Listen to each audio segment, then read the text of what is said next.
Komuna e Gostivarit e ka bërë traditë që t'i nderoj dhe respektoj mësimdhënësit e të gjitha nacionaliteteve që jetën e tyre ja kanë kushtuar edukimit të gjeneratave të reja. E me rastin e 24 majt, ditës së iluministëve mbar slav, vëllezërve Kirili dhe Metodit, të cilët janë themelues të shkrimleximit dhe letërsisë slave, Limani ka shtruar një drekë solemne për mësimdhënësit e pensionuar Maqedonas, duke u shprehur atyre mirënjohje për misionin e tyre të shenjtë në përgatitjen e gjeneratave të reja për të qenë pjesëtar të denjë në shoqëri.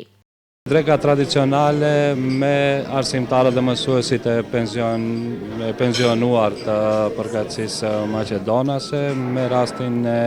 festës e 24 majit, ditës iluministëve panslav Shën Kirilit dhe Metodit,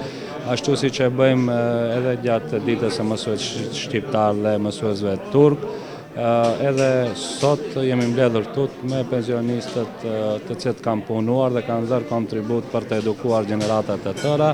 një shenjë simbolike falënderimi për të gjithë punën që e kanë bërë ata.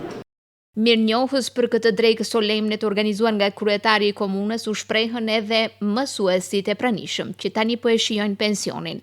Ata e llogaritën këtë si një mundësi e mirë për të takuar me kolegët, por edhe një vlerësim i madh nga ana e komunës për kontributin e tyre në arsimimin e gjeneratave të reja. Ndryshe, takimi me mësimdhënësit e pensionuar është bërë aktivitet tradicional që Komuna e Gostivarit e organizon 3 herë në çdo vit, me rastin në 7 marsit për veteranët e arsimit shqip, më 24 maj për veteranët e arsimit Maqedonas dhe më 21 dhjetor për mësimdhënësit e pensionuar turq.